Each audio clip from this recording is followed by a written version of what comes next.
Hi, I'm Phil Lamar, voice of Green Lantern in Justice League, and you're listening to the Geekcast Radio Network. You've just jumped inside the pull bag. Join TFG1Mike and the rest of the comic crew here at the GCRN as they make their great escape into comics. From DC, Marvel, and Image to IDW, Boom Studios, and Zenescope, we have everything right here. We cover things like Transformers, He-Man, superheroes, TMNT, and Radiant Black. Yeah, we have all that and so much more. It's all inside the pull bag here on the Geekcast Radio Network. So, without further ado, it's time to talk about the comics we're reading right now, here inside the pull bag. Hello everyone and welcome to the pull bag. This is TFG1Mike and this is episode 534 of the pull bag. This is Void Rivals number 3. This was pre-edited for Jesse Earley's Matrix Prime YouTube channel video that he did where we were talking about SkyBound Entertainment's Void Rivals number 3. So not editing for me on this one, just throwing it in here so people can hear it. And thank you so much for listening. Episode 535, where we continue on with the Transformers Marvel run, will be coming up next after this. But please, everyone, check out SkyBound Entertainment's Void Rivals. It's a cool new series that we are really enjoying. Now, on with the show. Hey, everyone. You're listening to Void Rivals Rundown number 3. I am Jesse. I'm joined by TFG1Mike. Hello, hello. Hello. Yeah, we're still doing this. This is the third rundown of the comic here. We still don't have a name for this thing yet. Well, yeah, for your lovely YouTube channel here, we don't, but I'm just putting it as an episode of the pull bag after the fact. And the thing is that I don't remember seeing whether this is a full ongoing, a 5-issue miniseries. I don't remember between the last time we recorded and now. And yeah, we are continuing on with Void Rivals number 3, like you said. For anyone who doesn't know, who's been living under a rock, written by Robert Kirkman. Art is done by Lorenzo De Felici. The colorist is Matthias Lopez, and the letterer is Russ Wooten. Yeah, so as you were saying that, this is an ongoing comic series. Okay. Which kind of, as we get to the end of the synopsis here, I got a question about the ending of this comic. So. Okay. All right, so again, this is Void Rivals number 3. I'm going to do a quick synopsis here. The first one here comes from imagecomics.com. So it says, Robert Kirkman and Lorenzo De Felici's new shared universe debuts a monstrous new villain. Fighting for their lives to return to the Sacred Ring, Darak and Solila face a new threat, capture. And they're not the only prisoners on this ship. So quick rundown here from my notes. So Darak and Solila pick up the fight with the Skuxoid from the last issue. So if you didn't read number 2, go back, read number 2. You can listen to our breakdown of that here on my video or up on geekcastradio.com. From there, Darak is taken down by the Skuxoid, who in turn is taken down by Solila, who appears to be a really skilled fighter, not just a pilot. The two escape the Skuxoid and run through the ship looking for a place to hide. They stumble upon a room with a giant robotic scorpion they have to fight. Solila holds her own fighting it while she lures it into a mechanical door, which Darak is able to smash it with. Afterward, They hear a voice from a nearby prisoner cell. Turns out to be a Quintesson executioner. The Quintesson quickly tries to befriend the two as they rush to try to escape using the Quintesson ship. When they reach the ship, they are met by the Skuxoid, who explains that the Quintesson can't be trusted. Upon further research, the Skuxoid has learned that Darak and Solila are not enemies after all. So Darak and Solila are able to make a deal with the Skuxoid, giving them a ship, and then leaving the Quintesson there with the Skuxoid. After a few days on the ship, as they near the Sacred Ring, Solila seemingly turns on Darak, leaving us with our issue 3 cliffhanger. So where do you want to start? I guess we can start with the Quintesson, because you had questions all about the Quintessons. Yeah, I mean, so going back to the Transformers the movie, right? Mm-hmm. So they call essentially all those beings that we see when Hot Rod and Cup are kind of captured. They're all referred to as the Quintessons. Mm-hmm. And Quint, right, means 5. Right. And really all we see there is one character who has the 5 faces. But everyone's referred to as a Quintesson. So we did a little research before this. You sent me some notes. I was able to find some notes as well. The character we're introduced here within the comic that we also see in the movie is referred to as the Quintesson Executioner. Actually, is it the Executioner or the Prosecutor? Do I have that wrong? Is it Prosecutor? Yeah, the Executioners are the Yeah, that doesn't look like. Let me. Oh, you're look at right. the You're right. comic. Yeah, sorry. Okay, The Quintesson that's what I thought. prosecutor. Yep. Yeah, the Quintesson prosecutor, because So the way that I see this is that Quintessa is the name of the planet, regardless of, obviously logically Quint means 5, whatever, but Quintessa is the name of the planet. They say the name of the planet several times in the movie. They are all Quintessons, just like Earth is the name of our planet and most humans are all Earthlings kind of thing. Like, that's the only logic I can see as to calling them Quintesson judge, Quintesson bailiff, Quintesson executioner, prosecutor, scientist, etc. It's just that's their race, I guess. I don't know. I know, that seems very odd. Well, it is fiction, and it was 1980s fiction, so who knows? So, I mean, if you don't have a picture of this guy up, he essentially has like an alien from like the Alien movies sort of head, right? Sort of elongated backwards. And he's got like tentacles for arms. And just like the 5-faced Quintesson, he's got like some sort of, I don't know, power booster thing in the bottom so he can float. Yeah, he's got a jet type, thing. So that's kind of the description of what he looks like. Yeah. But I think back in, was it the last episode? Or maybe it was the first one, where I thought maybe we would see a Quintesson as a character who pops up, and here he is. There he is. That's right. So I guess as a character from the Transformers universe, is this one that you were happy to see? Is there another character you wish you would have saw? I think what they're doing here, because the other thing is, since we've done the last one, I believe SDCC had happened, and they had done or maybe we talked about this last time, I don't remember, but they did the SkyBound Transformer panel recap from San Diego Comic-Con. I don't remember if we talked about that or not, and the only thing I'm going to bring up here is that let's see. Robert Kirkman created giant building blocks for Johnson to work off of story-wise. So Kirkman created the building blocks for this, and Johnson is using, he's a good writer or whatever else, but Kirkman's writing this. So if Kirkman's making the building blocks, I like the small, if Void Rivals is supposed to be this brand new sci-fi space series that has hints at other things that are happening somewhere else at some point within the Skybound Entertainment new Transformers Energon universe, I'm perfectly fine with that. I like these kind of, I don't want to see Darak and Solila come up against Thundercracker or whatever. I don't want to see, I like the way that this is going, where you're seeing random bits of, here's a Skuxoid. Skuxoids were from season 3, as we talked about last issue. Here's the Quintesson prosecutor. What the hell is he doing imprisoned with this other? And the funny thing about the Skuxoid is, like it says in this comic, the Skuxoid is only doing it for the money. He's not doing it for anything else other than to get paid. And if he ain't getting paid, then he ain't going to do it. Well, so I got another question for you. Sure. So in the first issue, we saw Jetfire. Yep. In issue 2, right, we saw the Skuxoid. Still in this one. We saw the Quintesson in this one. We know that the Transformers comic, which is debuting in October, right, is kind of, I presume, based on what we've seen of a preview, is set kind of back in that 1984 time period. Yes, so it is completely set in. Yes, it is. Yeah, I saw, again, it was another panel or another breakdown or whatever. Oh, here it is. It's basically 1984. One of the Q&As was the Autobots are navigating this brand new world to them, Earth, for the first time. No plans to tie in other Hasbro properties, Visionaries, and Humanoids at this time. What I loved about this Q&A response, clear separation between what Paramount does with Transformers and what Skybound is doing. They do have plans to republish older comic content from IDW and Marvel, so there is that. And Skybound, even though they're starting with the 84-85 Transformers characters, they are not limited to those with their Transformers comic. Kirkman jokes that he wants to get Bulkhead into the comic.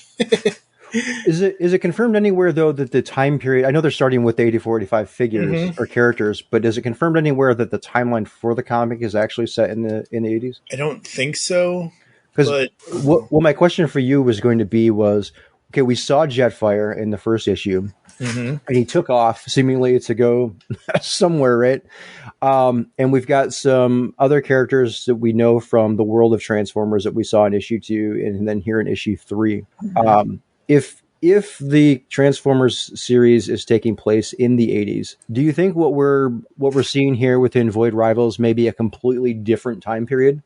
Like maybe some point in the future? Like, again, we saw Jetfire, but he would crash landed there, had been there for who knows how long. Maybe he was there at some point in the future that we will get to within the Transformers comic series. I'm not sure. I really am not sure. I don't remember if the first 2 issues, if a date or a year was ever set for Void Rivals. Like, it doesn't even say, I mean, we pick up issue 3 right where issue 2 left off with them facing off against the Skuxoid.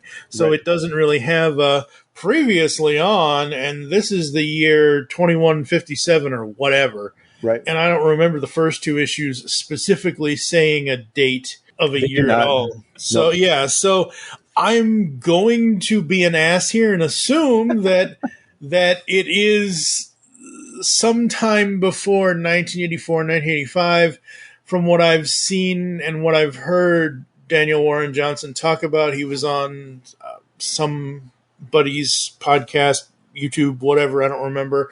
But he did say that it was a 84-85 starting point. So it is after the Autobots and Decepticons leave Cybertron, the crash lander. He's basically starting a new G1, essentially, with the comic. Okay. I just thought it'd be cool if they did. I just thought it'd be cool if they had like some time shifting where we thought it was taking place at the same time period, but it ended up not being.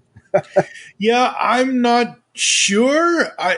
Again, the Void Rivals characters feel to me like they are any other character from and I'm only saying this because that's what I like.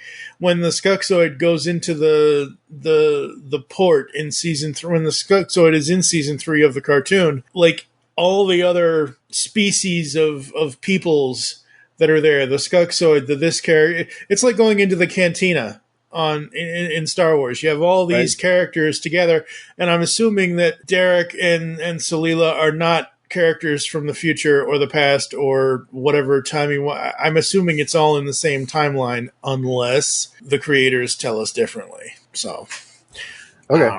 Yeah, I was just kind of curious what your thoughts on that were. Yeah, I guess so. So overall, I guess how do you? What did you think of this issue? I think it's good. I think it's comics have this tendency to do maybe 1 or 2 issues of story building kind of thing, and then they'll do an issue like this one, number 3, where it's mostly there is story building, but it's mostly an action scene, and I don't have a problem with that at all whatsoever because you need clear separate. For me, I need clear separation with story and action. I need some story, and then hey, guess what? We're gonna go fight this guy, or we're gonna do this, or we're gonna do that, or whatever. So this being more of an action issue, I like because things are actually happening. Things are actually being done with these characters, and they're basically trying to get away from the Skuxoid or whatever they're doing with the Skuxoid here. So I like it. I think it's fun. I think it's really fun. So I've sort of a mixed bag on this one. I do like the action. Mm-hmm. I'm a big action heavy type person. But I felt like overall it didn't really advance the story much, which again, right, I talked about last episode here. When you've only got so many panels, we got to wait a month to tell the story. I'm kind of disappointed by that because this is 22 pages? Something like that, yeah. I'll talk about something in just a second. Yeah, this is 22 pages of the story here. And really all they did was leave the Skuxoid. And we learned about Aquitason. Yes, but that's 2 story points. Like you're learning a little bit about the Skuxoid. Like I've already said, he's made mention of the fact he's only doing this to help he's doing the bounty hunting to get money for his wife and kids to be able to eat kind of thing. He's doing it to survive kind of thing. So that's one story point. Yeah, this is only 22 pages, but most comics story are 22 pages for single issues. And I think it does a good job of once they free the Quintesson, get on their ship, and I'm jumping way ahead here, we kind of have a little bit more of, like, between Darak and Solila. Oh, come on, how can you be so negative? I don't know about you, but I was pretty sure we'd be dead by now. So we have some characters here. It's just that the action in this takes over a little bit more, but I'm always the one that has problems with pacing in comics at times. If things happen that I just don't think should be happening or I just don't get it, I got this pretty easily. It's like, fight the Skuxoid, escape. Oh, wait, before we escape, there's another mysterious voice. And then there's this one-headed, tentacle, jet-firing prosecutor Okay, well, so now who can we trust? We trust the Skuxoid, or do we trust the Quintesson, and blah, blah, blah, blah. I don't know. I think it worked. Yeah, I just wish the pacing was a little bit quicker in terms of, like, overall story. Yeah. So, last panel here, or last page, sorry. So, Solila seemingly turns on Darak. What do you think is going on there? I do not know, but I can't wait to find out. So I guess the lead up to this is, right, they're approaching the Sacred Ring. Sacred Ring is split essentially into two, one for each one of their races. Yep. And they're each going to basically go their own separate ways so that they're not landing together in one side of the ring.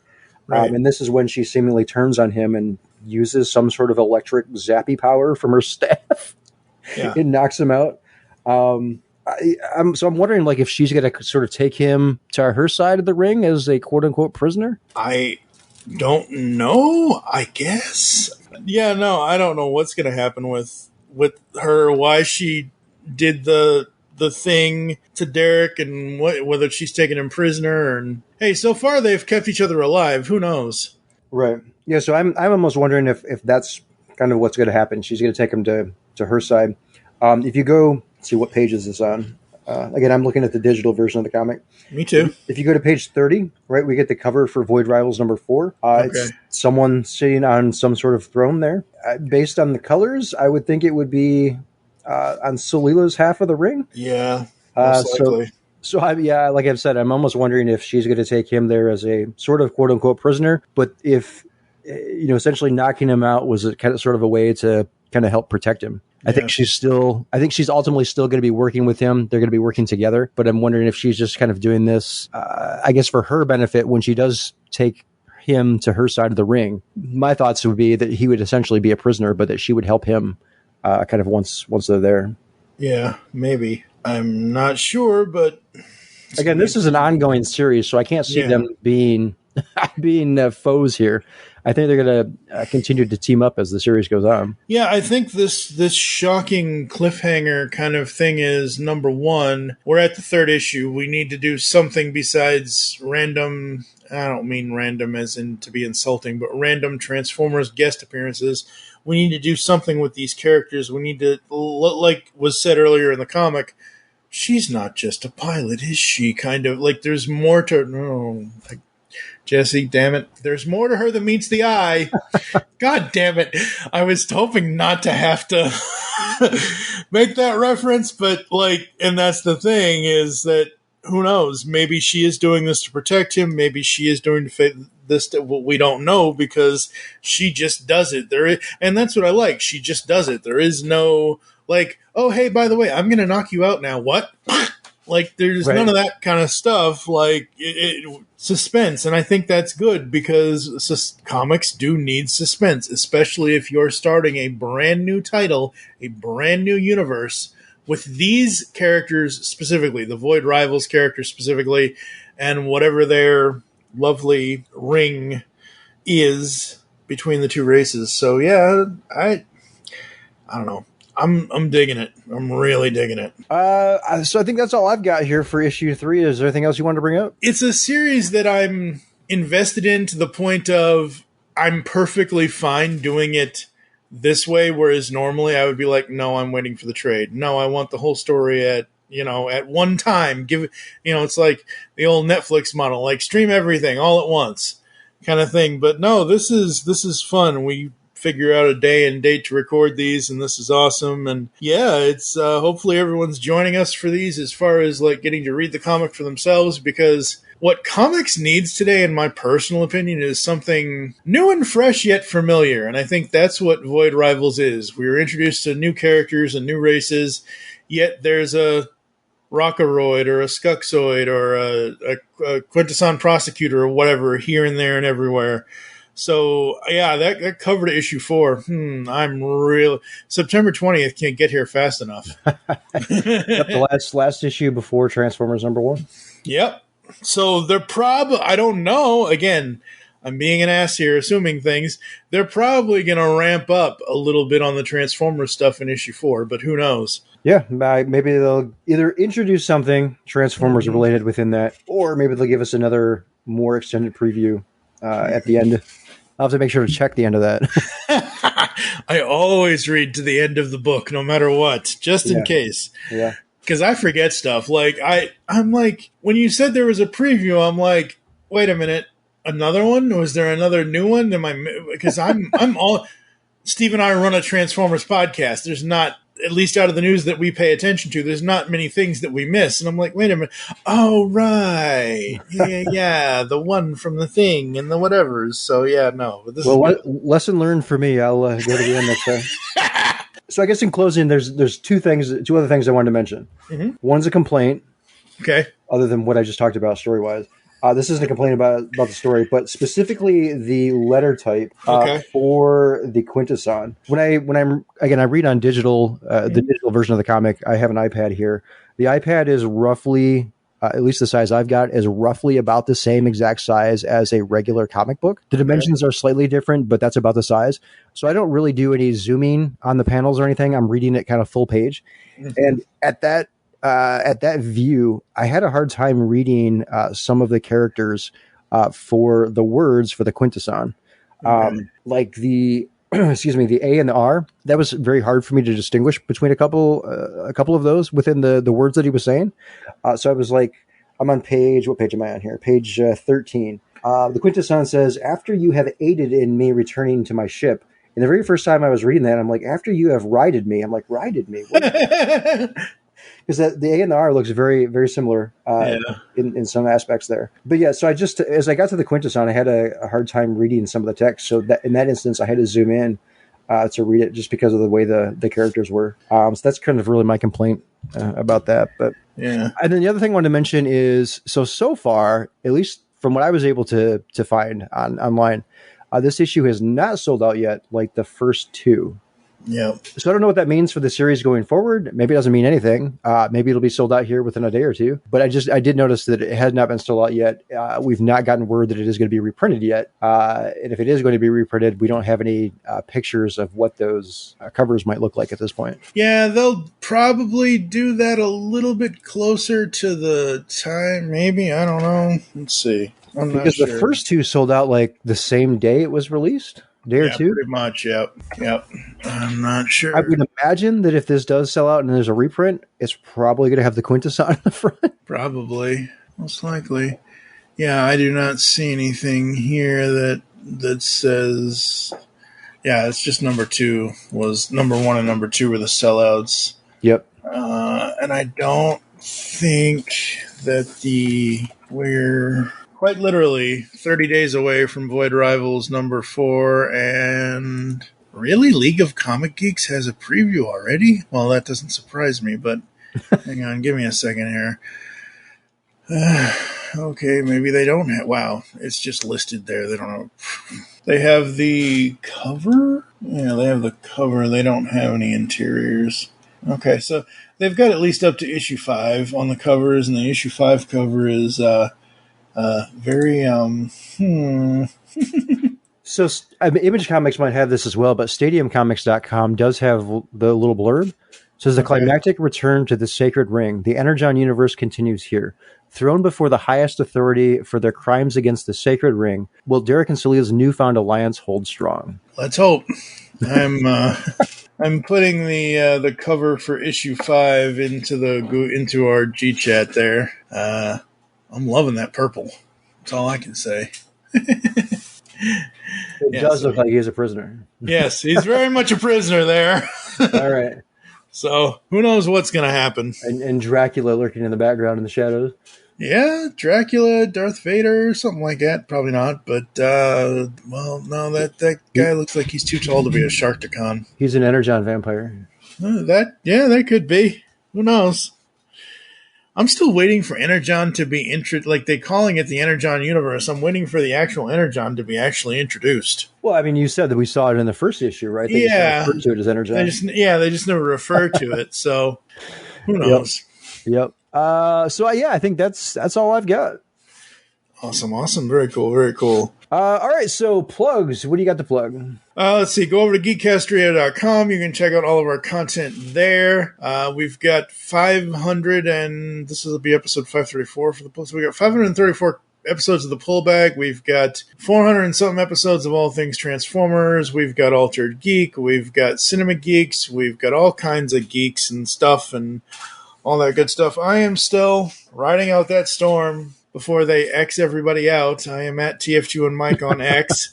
I'm on Threads. I think it's TFG1Mike Presents, which is the same as Facebook. I'm on Blue Sky, but Blue Sky is like, why can't they just have an @ name? Why does it have to be TFG1Mike.bluesky.this. They're like, just have one. Make it simple, stupid. Well, it's because you can come from multiple servers, so you have to identify what server you're on, right? So you could even have like your own domain name, for example, right? So you could have geekcastradio.com. Yeah. So you could have TFG1Mike at geekcastradio.com would be your Blue Sky name. You just have to set that up. That's too much work. But yeah, that's where you can find most of our stuff. All right. Well, you can find me on YouTube. If you're listening to this or watching this, you're already on my YouTube channel. If you're listening to it, you may be on geekcastradio.com. But you can find me on YouTube at youtube.com/matrix_prime. I don't really push out too many toy reviews anymore. It's mostly just a hodgepodge of different shit. Sometimes it's stuff like this. Sometimes it's like how to make dill pickles, which is surprisingly one of my highest rated videos. So it's funny you're mentioning your lovely YouTube channel here. I was actually looking at I'm like, oh my God, his highest viewed video is like a decade and a half ago at over 2 million views. Yeah, that's the Transformers, the movie 2007 concept Camaro Bumblebee. Yep, that's what it is. Yep. That's still my highest rated or highest viewed. Highest viewed. Yeah. But yeah, I still occasionally get like some new comments on there, and I'm like, people are still watching. Like, what? So again, if you like anything on my channel there, go ahead and subscribe. You can also find me on Blue Sky. I am at Jesse, Jesse Earley, EARLEY at bsky.social. I started a entire Transformers feed over there. The network didn't have it. I created it. It's up there. Anything you want to find Transformers related will show up in that feed. Blue Sky doesn't have hashtags yet, but I know that is something they are currently working on. So if you go there, you get an account. If you type any word that's got the word Transformers in it, right? So even if you do hashtag Transformers, it will show up in this feed. So you can follow that feed. And if you need help finding it, let me know. I can share the link with you. But yeah, again, it shows everything on there. There's quite a few. What I find about Blue Sky is that there's quite a few artists that kind of have moved over to that network. And I'm starting to see like a lot of custom artwork for Transformers pop up in this feed. So very cool. It's got a lot of stuff out there. I saw you just shared the Geekcast Radio links on there. I've got to go ahead and like those yet, but I saw you did share those out there. So again, you can find me on Blue Sky. So I think that's it. I think that's it too. All right. So till next time, when we'll be taking a look at issue 4, again, the last issue before Transformers #1. All right. So I think that's it. Till next time, it's Jesse signing off. This is Mike. Catch you later. All right, folks, there you have it. As always, for the Pullbag, visit geekcastradio.com. You can check us out on X, Facebook, and all that other good stuff. I've been TFG1Mike. He was Jesse Earley. We will catch you next time here inside the Pullbag. Remember, make your great escape into comics. You've just heard the latest episode of The Pullbag, the GCRN's first comic review and discussion podcast. There are several ways to get in touch with us and leave feedback for the show. You can visit the website, geekcastradio.com, where you can comment on the episode and all of our different podcasts. You can rate and leave a review for the show on iTunes. Be sure to leave us feedback. Become a fan of us on Facebook, facebook.com/thepullbag. Send us an email, feedback@geekcastradio.com. Follow us on Twitter @thepullbag and @geekcastradio. So until next time, make your great escape into comics and unleash the geek in you.